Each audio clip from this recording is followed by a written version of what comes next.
असिन bulletin की शुरुआत में अवां खबर शेयर कंदासीं। सुप्रीम कोर्ट में नेब तरमीमनि के खिलाफ इमरान खान की दरख्वास्त से ॿुधणी थी आहे। जस्टिस मंसूर अली शाह इमरान खान ऐं पीटीआई के कंडक्ट ते अहम सवाल उथारे छॾिया आहिनि। अदालत पुछाणो कयो त इमरान खान ऐं उन जी पार्टी नेब तरमीमी बिल ते वोटिंग खां पासो कयो। छा वोटिंग खां पासो कंदड़नि जो अदालत में दावा ठहे थी? छा को असेंबली मेंबर सीट ख़ाली करे छॾे थो? छा पार्लियामेंट में करण वारो कम अदालतुनि में आणण सां पार्लियामेंट कमज़ोर नथी थिए? जस्टिस मंसूर अली शाह इहे बि रिमार्क्स ॾिना त इस्तीफ़ा मंज़ूर न थियण जो मतिलबु असेंबली मेंबरशिप बरक़रार आहे। असेंबली मेंबर तक ते अवाम जो नुमाइंदो ऐं एतमाद जी उमीद हूंदो आहे। छा अवामी एतमाद जे अमीन जो पार्लियामेंट जो बाइकॉट करण दुरुस्त आहे? जस्टिस मंसूर अली शाह रिमार्क्स ॾिना त छा कानून साज़ीअ जे वक़्तु बाइकॉट करण वरी अदालत अचण पार्लियामानी जमहूरियत के कमजोर करण आहे?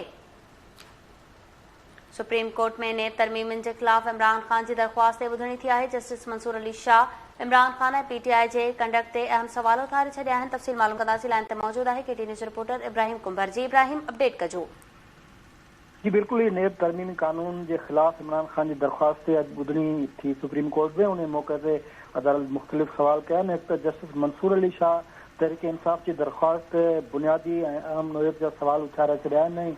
जस्टिस मंसूर अली शाह जो चवणु आहे त जेको इमरान खान जेका दरख्वास्त दाख़िल कई आहे उहो पार्लियामेंट में निकिरी जेको सो पोइ अची अदालत में अहिड़ी दरख्वास्त दाख़िल कई आहे। इमरान खान तो पार्टी जेका था उहा तरमीम दौरान वोटिंग खां परहेज़ कई। जेको वोटिंग खां परे रहे, छा उन में जो अदालत में अचण जी जेका दावा आहे हक़ बणिजे थो या न?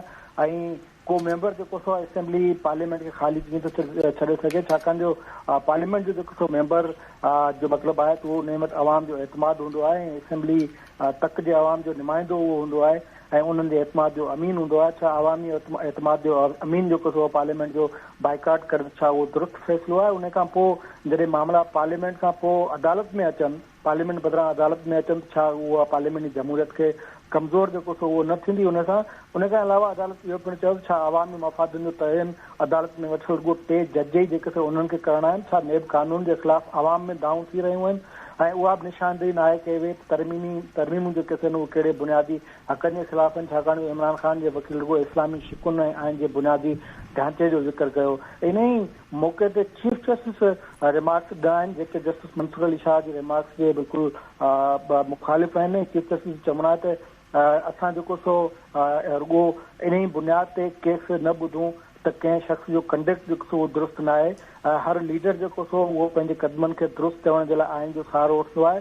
पार्लियामेंट जो बाइकाट करण तहरीक इंसाफ की सियासी हिकमत अमली हुई ऐं ज़रूरी न आहे सियासी हिकमत अमली जो कानूनी जवाब हुजे। जस्टिस एजाज़ चवणु आहे त तफ़सील ॿुधाइण लाइ तव्हांजी महिरबानी।